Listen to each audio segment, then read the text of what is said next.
Welcome to the episode 1 of The Future Engineer by Aestr by Gyan. And I'm Dr. Arastu, and we have with us board member and director of Gyan, Kanishk Sir, who's the best person I know to talk about education and knowledge on how to train students, how to create the future, pedagogies and train the next prodigies of India. And we are today here to talk about. This is basically a brainstorming session of Aestr. We are currently in the foundational time. We are creating new ideas. We are putting our ideas to use and seeing like what would be the best ideas to create and carve the next engineers of India and what is needed. So this is that discussion. And so basically to start with, I want to give just a brief of one concept that really, I always think about, which was the foundation of like what we are doing here at Aestr. Is that I think, this is my belief, that basically BTech in India is somewhat a failed concept. It's quite a negative thing to say, but I say this because I'm myself an engineer. I've been through that process, and I'm not saying specifically India. Like this is sort of a problem with places everywhere. But the problem with Indian BTech is that first of all, everyone sort of looks up to it because it seems like the Indian dream is to go for the engineering job, the engineering degree, and then you will become someone. Finally you'll solve your family's problems. But so this is like a personal problem that I've always faced in the last 1 year when I've been trying to hire a lot of engineers to build something. Is I've seen like whenever I put an application online, say on LinkedIn, I would see around 1,000 to 2,000 applications within an hour, within 2 hours. There's probably the highest numbers of engineers in any country, probably the very activated, motivated, ambitious people. When you interview them, my personal belief, most of them are unhireable. We are not I'm not able to see that spark of thought and creativity of someone that I would want in my team. Especially now that the times have changed in AI, and I want a very selective team. I want people who can think out of the box and just come and solve the problem for me. Something that I am not able to think. So this, like, why do I hire? I hire because I think that I'm not able to give that time in that role myself. So I would hire someone like me who's to be able to be that creative and find the solutions and problems of that problem that we are trying to solve. I'm not seeing that. And that's a first-hand experience. But overall also I think that mostly, and I think this is a proven point also, because you would see that mostly the major software companies that India has produced are service-based companies. And again, I think that's because service-based companies are mostly copy-pasting the code. You don't see product-based companies because that's where creativity comes. That's where solving problems comes. That's where the thought comes, the mental model. And that's a major problem. So this is something that I wanted to get your thoughts on as well. Why is BTech in India a failure? So to understand this better, we need to go back a little in the timeline. India and Indian education system has largely been reactive and not been proactive. And Indian education system, as well as the entire Indian economic infrastructure, has largely worked on reacting to demand and supply forces. The demand and supply forces that have existed in the 80s, 90s, 2000s, 2010s, and even late 2010s and early 2020s have largely been service heavy. Needs where you require people to do a repeated job over and over again. And India historically, traditionally has been very good at producing people who can do the same thing, repeat them over and over again, who can store a lot of knowledge, who can store a lot of information and reproduce it, almost regurgitate it whenever needed based on demand. So that has been a historical issue with India, that we have been a little reactive and not very proactive. We have always been a little behind the curve. We have not been the ones who are pioneers. We have not been the ones who are trying to innovate or create. I do not see it as a complete failure, but I do see it as a system with sorts of lags behind, which is not trying to react to things that might come in the future, but which reacts to things which comes head on to it. So that is a problem that the Indian education system and even the Indian industry academia interface has seen. Now, since the advent of AI, things are changing at a very fast pace. Jobs which need you to reproduce, jobs which need you to redo things, copy and paste, as you said, have become redundant. I'm not saying are going to become redundant. They have become redundant as we speak. Now the problem is all your institutions were modeled after the demand and supply thing, where you could see demand for SAS companies, for SAS services, for SAS providers, and you were producing people to meet that demand. You did not react, you did not, as in AI we call something called predictive modeling. So you did not do predictive modeling. All your institutions were based on the fact that this is the demand that is generated in the industry and we have to create human resource to meet that demand. We could not predict what demand could come in the future.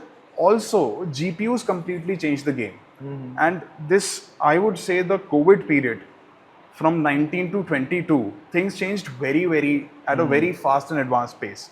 Yesterday, I was listening to Jeffrey Hinton, who's called the godfather of AI, and he said, I'm 77 and I'm glad that I'm not going to be alive by the time AI really takes over. So he was trying to hint at the negative aspects of AI. Bit of a negative But what he was trying to say is that things are changing at a pace that we didn't expect.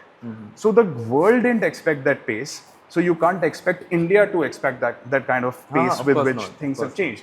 But now that people like you, young people in the country, policymakers have understood that AI is changing things, we need to adapt very quickly. Exactly. So yes, there has been a traditional problem with the system where we have been laggards. I wouldn't say that we have completely failed because you see people managing businesses globally, people of Indian descent, or people who are actually Indian by birth or are still Indian passport holders. But yes, you do not see Indians creating things. You do not see Indians innovating things because, as I said, we have only been reacting to the demand and supply curve. Could it be that because we have, the foundations of IITs and IIMs and all of those, the great Indian institutions was basically to solve a higher education problem at the time. It wasn't a creativity problem or research problem that we were fighting at. So see, also the thing is that when IITs were founded, you had consultant from MIT come in, but that was 1944 to 1946. So that's the time you had consultancy from, let's say, MIT or Harvard, in case of IIMs, consultancy from Harvard. Was coming in. But all of those consultancies, all of those ideas, all of those suggestions, all of those pieces of advice came in 40s and 50s. And based on those suggestions, we built the entire foundations of our institutions. We did not disrupt. They disrupted.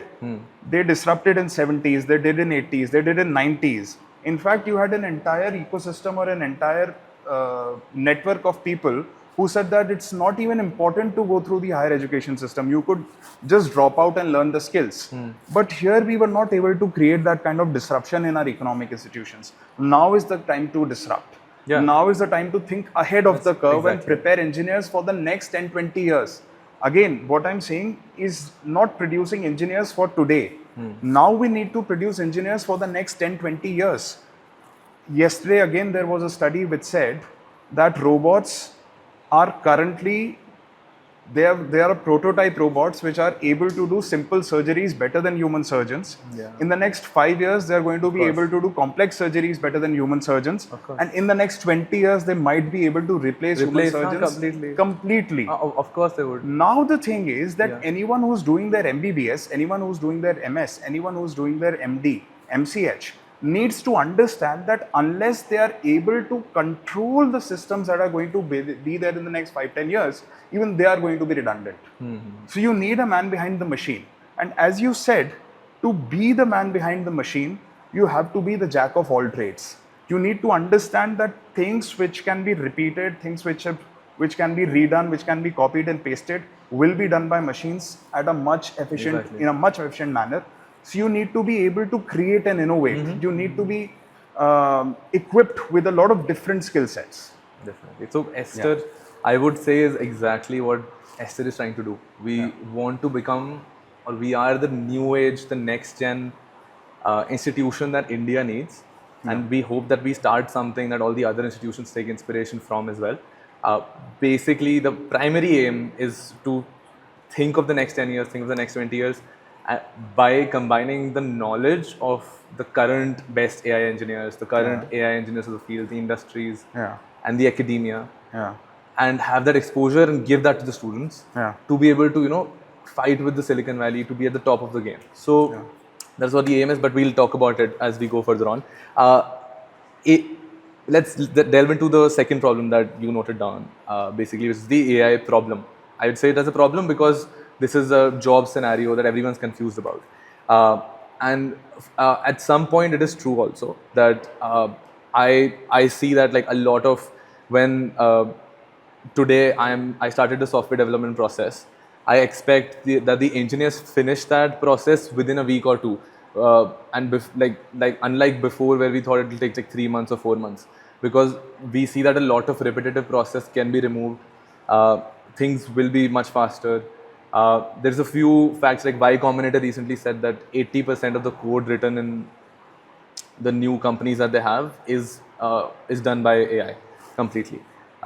There is a new study, or actually a statement by Sequoia, is a very big VC, and they said that now for us the point is to give, like our aim is to give money as fast as possible, because companies that are able to build software very quickly, the moat that usually softwares have, there is no moat anymore. It's not that I can afford 20 engineers, so I will be able to build this complex software, while you won't be able to do it. So there is no moat anymore. There is no entry barrier. Exactly.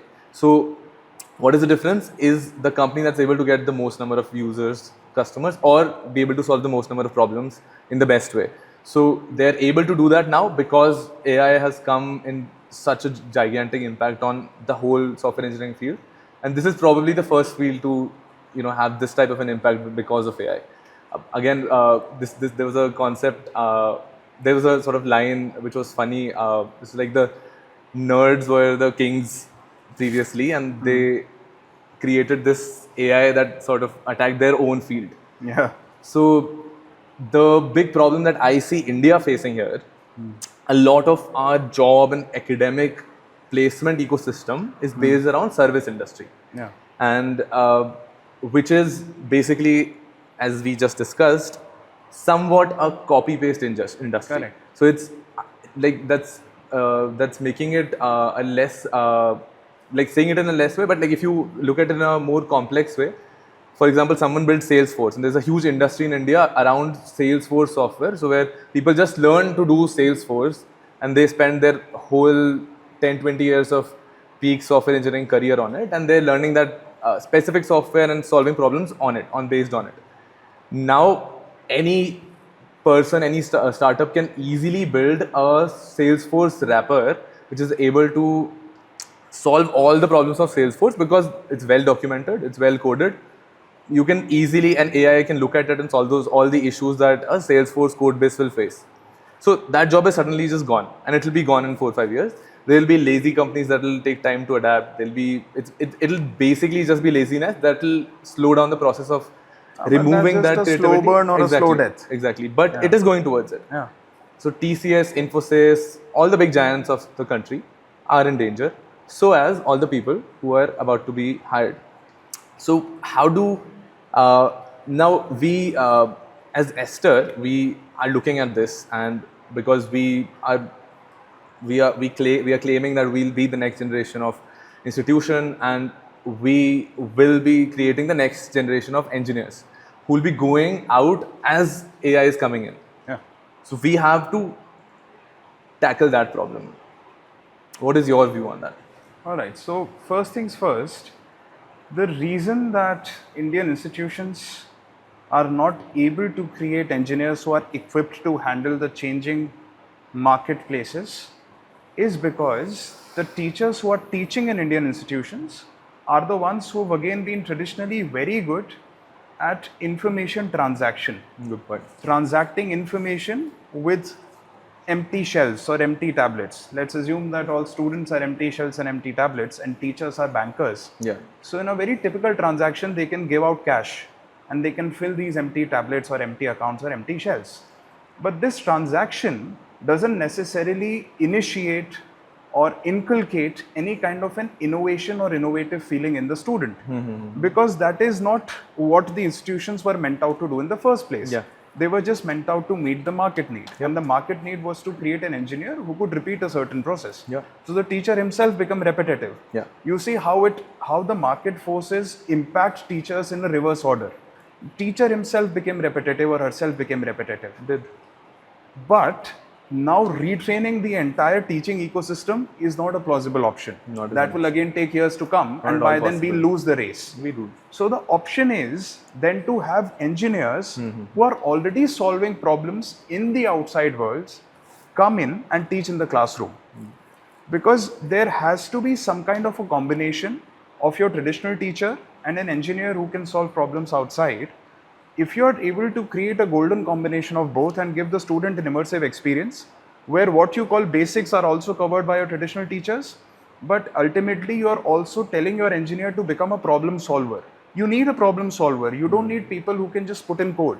Because as you said, that's going to be done by AI, or it's being done by AI as we speak. Already is. So you need people who can envision problems, who can envision situations before they occur, and then who can devise ingenious solutions to those problems. Yes. Yes. A very simple example would be to imagine someone who's studying geoinformatics, or let's say geospatial engineering.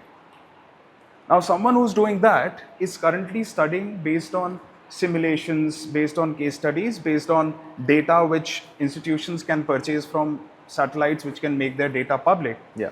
But again, they seldom go through any kind of real world simulation or any kind of real world training.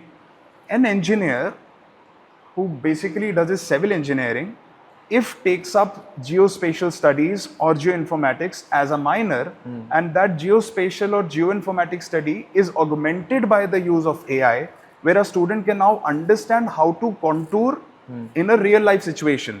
The projects or assignments can be such where you as a student are given the task to do the contouring for the newly developed city of Amravati. Amravati is supposed to be the new capital of Andhra Pradesh. Yeah.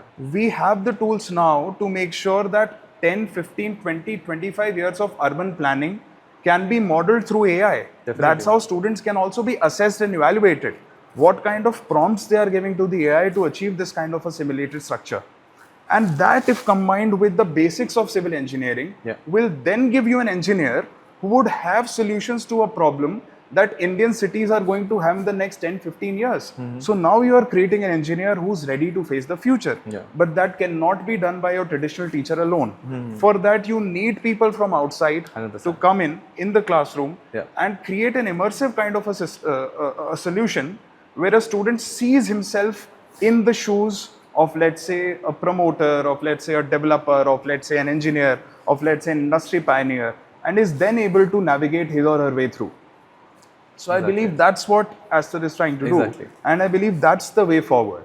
To have this combination of your traditional teacher and facilitators from the industry to combine their knowledge, to wrap it all around with a top layer of AI, so that by the time a student graduates after 4 years, he is ready for the next 5 to 10 years.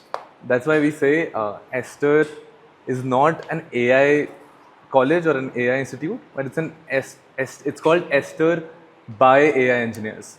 Aestr by engineers. So basically, people who, like, I want to hire people from Aestr in 4 years. I want to create that human resource that I'll be able to hire.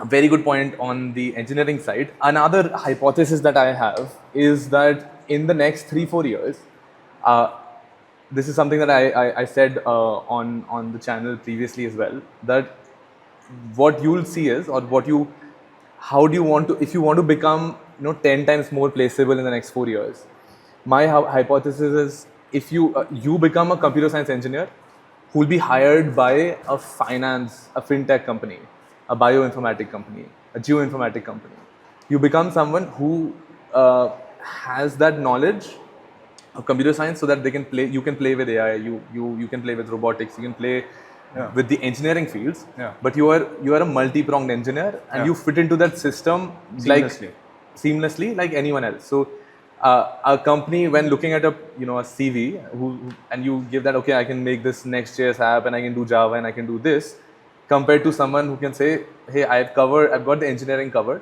but I've worked on fintech before, I have knowledge on bioinformatics, you are a new age bioinformatic company and you want a computer scientist, who would you pick? So that's what we are looking at, and we've tried to create a very innovative system in Aestr itself, where we in it's an old concept of major and minor, and we've used the same words, but we treat it quite differently. So what we've done is that in the majors that the students go through in this program, you would be choosing one type of role that you would want to become in the next 4 years as a computer scientist. So you could become a software engineer, you could become an AI expert, a machine learning expert, maybe a cyber security expert. So you spend 4 years learning, working in internships, working in your specialized computer science course, and in 4 years you should be called a senior in that field because you're spending a lot of time on this. But parallelly, we are launching these minor courses, which are basically your second engineering, and we've combined all the other types of engineerings of the future with it. So an example being like nanotechnology, which is already one of the most impactful scientific fields. Most of our new materials are built in that technology. But nanotechnologists, physicists are in a sense, and I've seen this firsthand, are in a sense scared of computer science. They can run some simulation softwares, but they are not already very readily be able to adapt AI and coding and computer science. There's a gap in between. Same with, if you talk to any bioscientist, they'd be very scared of anything to do with maths or computer science. So there's a big gap of this gap where both of these sciences can mix, and if an engineer becomes that filling gap in there, a huge impact can be done by those engineers in both of these fields. So this is our hypothesis, and we are going towards training this. So what's your view on that? So I believe the scary part is no longer there. The scary part for anyone who comes from a non-technical background is to learn how to code or to learn a particular language. With the kind of engines and tools we have in place, you no longer need to learn a language per se. Because you already have tools. True. What you need to know is how to apply yourself. How to use those tools for real life applications. I'll give you an example. Anyone who's doing virology or epidemiology will study viruses, will study germs, will study parasites. Let's say the COVID virus for an example. But anyone who's also worked on predictive modeling could predict how a COVID virus would mutate in the future. Now, that is something that we are not able to do now. Things that a bioinformatics professional is able to do is to study the Rx, the rate of spread of the disease. He'll also be able to predict that if an infection is spread over, let's say, 5-kilometer radius in the last 24 hours, then how much will it spread in the next 48 hours, depending on the demographics of the particular place, depending on the population density. But what they are not currently able to do is based on the historical data of mutation, predict how the virus will mutate in the future. They only have approximations, but they till now did not have anything which could tell them exactly how a virus could mutate. Now this is where an engineer could come in, or this is where an epidemiologist could benefit from the knowledge of computer science or from the knowledge of these tools that he or she now can apply to predict how a virus is going to mutate. The same is the case with the radiologist. Radiologists are for sure going to become redundant if they do not learn how to use the new tools, which can again study all the diagnostic images that have come to them, millions of them in the last 10-15 years, because most of these companies sort of started working on it as and when they understood that this is going to be the future. So GE has an entire cache of millions of images with them. Star, the Chinese company, has the same thing. The multiple other companies which are dealing, Philips for example, Siemens for example, they all have this database. And they are also now looking for people who can study all of these databases, which they weren't to before, completely come up with their hardware coupled with a nice human resource where a radiologist can be completely replaced. Now this is where people who are already professionals of one field or the other, if they equip themselves with certain knowledge of AI, with certain knowledge of predictive skill sets, then they can bridge this gap. Because it's going to take another 4-5 years for all of this to fall into place. So now is the time for people to acquire these skills. So multiple other examples are there where it has become abundantly and evidently clear that to be able to survive, to be able to excel, and to be able to maneuver in this ever-changing minefield of a marketplace or a job ecosystem, you need different skills. You need a very varied skill set, and a majors and minors at that is I think a very, if not a novel, but a very relevant and a very time-appropriate intervention, which is definitely needed if you want to create the professionals of tomorrow. Another example of a nice major and minor combination is with surgeons themselves. We were talking about surgeons a while ago, and you were also talking about nanotechnologists. So now, currently, robotic surgeries are being done through robotic arms, which are very easy for a human to handle, but they are essentially being handled by humans. In next 5 years, they're not going to be handled by humans. So now, what's the role of a surgeon? So now the role of a surgeon would be to make sure how to calibrate a machine on different human bodies based on the data that he or she already has. How to customize it, how to personalize it, how to calibrate it. That calibration, personalization or customization also has to come from someone, has to come from a human. It has to be a mental model that comes from a human. It's a human touch. Correct. So, ऐसा नहीं है कि everything is going to go away, everything is going to disappear. The need for human intervention will always be there. The need of today is to build systems where you recognize this and where you put in time appropriate interventions. I think Aestr would be a successful model in doing that. So to dive a little bit deeper in it, so we're thinking of some interesting things here. So for example, where we thought that if you want to teach, say, civil engineering or a smart city minor to a computer scientist, how do you do that? Like they are not really interested in that. Why would you do that? So there was a very I remember from my bachelor days and talking to a few friends who were doing civil engineering, and in the first year of their degree or second year degree, they used to have this concept where they'd build these houses or models of houses based on maybe buildings, but like models of those buildings based on the basic concepts of balancing loads and stress and the tension and all of that, the equations that are used to build any, and the basic equation that you need to build those columns and buildings. So what they were doing is, like, there was a competition around this. They would build this model, and there was a earthquake shaking vibration ground, and they'd spend a month on this. There'll be a group project, and in that month, and I remember my friend saying that in the last 2 years of civil engineering, this is the only thing that I've learned. And from this, I realized, oh yeah, that's why my building fell, because I was applying that equation wrong. So our concept is, like, when we think of this, like, how do you actually teach a student? And sometimes people say that don't treat them like a school, don't teach them like school children. They learn themselves. But I think, like, if I consider myself also, I'm always more intrigued and interested if I'm able to look at those problems, if I'm able to solve those problems. So this is the approach that we are thinking of, that like when you just take 2 weeks, just make them spend that time on that specific model. It might not be related to their field directly, but it is something that within those 2 weeks, you are actually giving all of the information needed as a smart city, the basic of a smart city development to a computer scientist. And from there on, they can start, okay, like, this is a competition, so I can create a model of the fastest way to create the best building. I can use AI to do it. I can create various methods to do it, which maybe a civil engineer might not be able to think of. So this is the kind of thought that we have about teaching these minor courses. Now, how do you incentivize it? Is that the thing? Yeah, exactly. So I believe that all humans have something which I like to call a spatial affinity. Which means that everyone sort of has a liking from where they are. I have a special place for Jaipur in my heart, and it pains me to see the way Jaipur is suffering. There are drainage issues.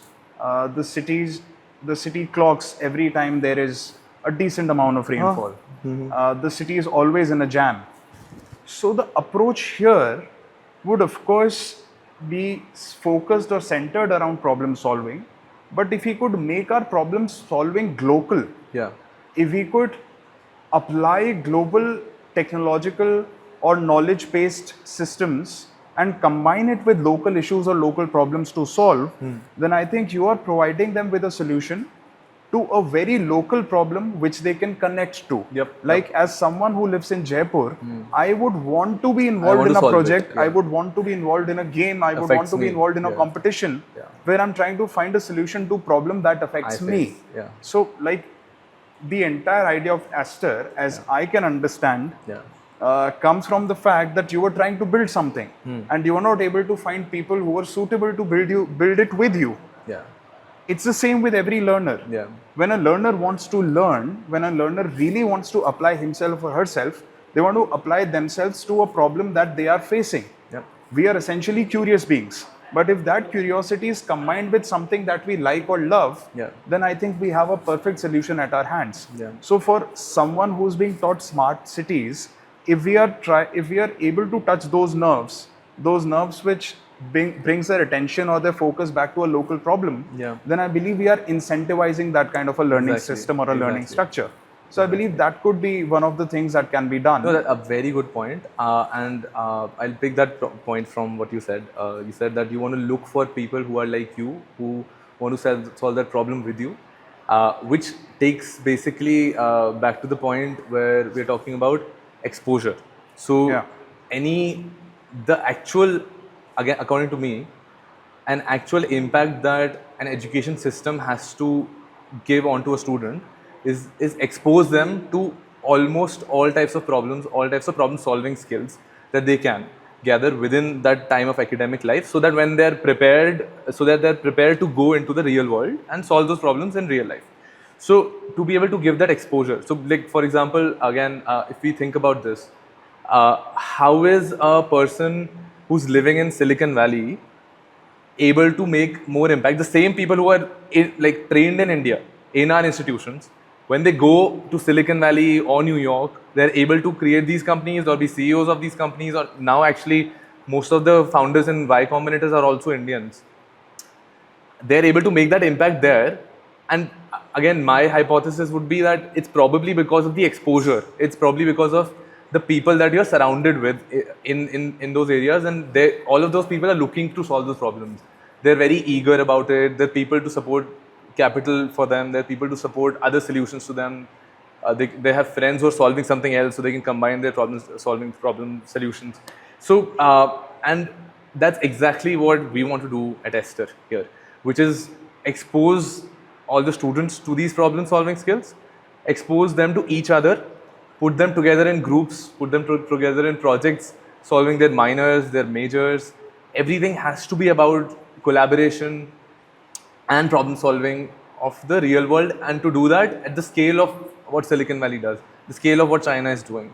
Expose them to the world, which I think India is lacking. So I think the key here is to understand that if you want to create a system where it churns out job creators, then it has to be built by people who are job creators. Job seekers cannot create a system which can churn out job creators. True. Job seekers, if get together and build a system, then they'll create job seekers. True. So for your system to create job creators, it has to be built by people who are job creators themselves. The same with change. If you're not job focused, then focus on change. If you want to bring in change, then your system has to be created by change makers. Your system cannot be created by those who have been in a status quo for the last 20-25 years, who have not changed their knowledge bank, who have not added to it, who have not created knowledge.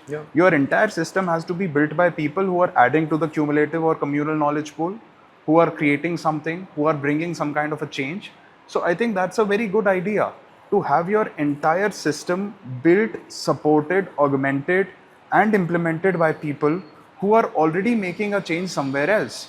Of course, it cannot be a full-time engagement for them, but even if you're able to take some time off of them and create some kind of a meaningful engagement, a lot of startup hubs in India try to do this and fail, because they are only creating an interaction and not creating an engagement. What they do is they get CEOs. Those CEOs speak to the students, let's say for 1 hour, 2 hour, 3 hour, and then they go away. This is not engagement. Q&A. An engagement is something where they are able to help a student understand how change is made. So if you have problem solvers come in and the problem solvers can engage meaningfully in a way that a system is created where a problem is actually solved, then the student will get inspired and motivated. Yeah. So I think that's the need of the hour. Yeah. And I believe that if these are the things that we are set out to do, Yeah. then we can certainly create some kind of a change. If not become the Silicon Valley tomorrow, Yeah. then maybe It's the become foundation the of Silicon Valley in the months, years, or decades to come. The start of but the this beginning. is yes, this could definitely be the start of the beginning. Yeah, exactly. Like on a very positive note, I think very differently from like what everyone is saying in with the impact of AI, and I think there will be 20 times more software engineering jobs in the next 5 years, because I think there will be 20 times more software developed.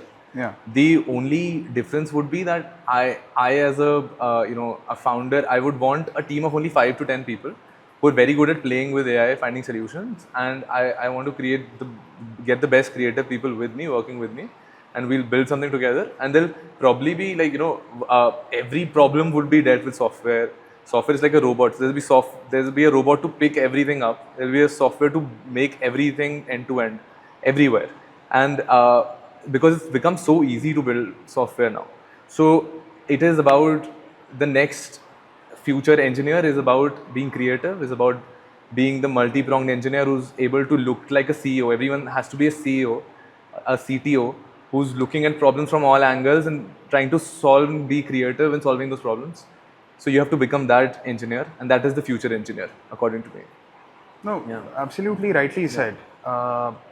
See, even if you have machines doing your work, Yeah. they are basically doing the legwork. Yeah. They're basically doing things which do not involve a lot of creativity and a lot of dreaming ability. Yeah. So your dreamers, your people who aspire, your creators Yeah. will always essentially be humans.